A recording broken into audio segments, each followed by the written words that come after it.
Isang mapagpalang hapon po sa ating lahat. Muli ako si Niat Sebastian and welcome to our daily devotion with Pastor Rasalakap po. And today is August 23, 2025 and our topic is all about ano ba ang Reformation.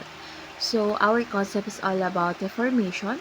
Ang Reformation ay isang kilusan noong ika-16 siglo na muling nagbalik sa katotohanan ng Biblia. So, itinuturo nito na ang kaligtasan ay sa pamamagitan ng biyaya ng Diyos, hindi ng gawa ng tao, at ang Biblia lamang ang pinakamataas na otoridad natin. Hindi lang ito debate tungkol sa kaligtasan, kundi pagbabago ng pananampalataya, pagsamba at pamumuhay sa ilalim ng pamumuno ni Kristo. Hanggang ngayon, hinuhubog nito kung paano natin nauunawaan ang Diyos, ang Iglesia at ang ating layunin bilang kanyang mga anak. So our Bible readings for today is all about Acts chapter 17 verse 11, ASND version. Mas bukas ang isipan ng mga Hudyo sa Berea kaysa sa mga taga Thessalonica.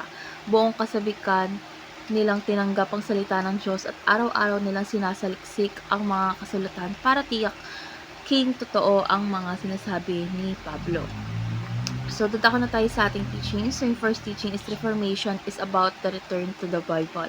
So, ang tunay na pananampalataya ay nakaugat sa salita ng Diyos, hindi sa tradisyon o gawa ng tao. So, yung Biblia ang ating gabay at pamantayan sa lahat ng bagay. Second is Reformation is about the gospel of grace. So, ang kaligtasan hindi sa ating mabubuting gawa, kundi dahil lamang sa biyaya ng Diyos sa pamamagitan ng Hesukristo.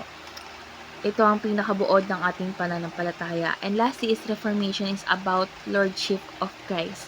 So si Jesus Christ ang Panginoon ng lahat, hindi lang ng ating kaligtasan, kundi pati ng bawat bahagi ng ating buhay. So ibig sabihin nito, siya ang dapat na may kontrol sa lahat ng ating desisyon at gawain. So, dito na tayo sa ating application. So, yung first application is seek the original source, the Bible. So, syempre, gumawa tayo ng oras araw-araw para magbasa at magnilay sa salita ng Diyos. So, wag tayong makontento sa sabi-sabi, kundi saliksikin mismo ang kasulatan. Second is share the gospel of God's grace.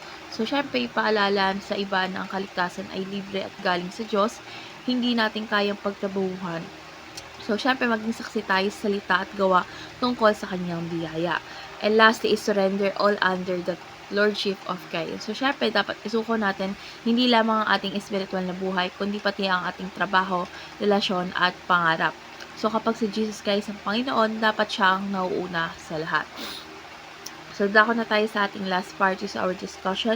And our discussion talks about which aspect of your life do you need to surrender to Jesus right now? Para sa akin, syempre, siguro sa iba, ang gusto nila i-surrender is yung career, relasyon, o personal na plano. Pero para sa akin, kailangan ko isuko yung aking mga takot at pagkabalik sa kay Jesus Christ. So, syempre, mahirap kasing kumilos kung laging hawak ko yung kaba at sariling plano ko. Pero kapag pinagkatiwala ko ito sa Kanya, is mas nagiging payapa at malinaw ang direksyon ng aking buhay. And natutunan po sa devotion na to na ang Reformation ay nagpapaalala ng salita ng Diyos, ang biyaya ni Kristo at ang kanyang pagiging Panginoon ay dapat nasa gitna ng aming buhay.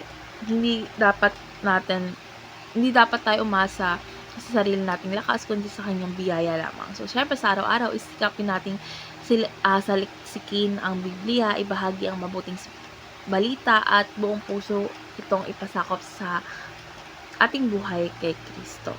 So, let's pray po. Lord God, maraming salamat po sa biyayang ibinigay mo po sa amin sa pamamagitan ni Kristo.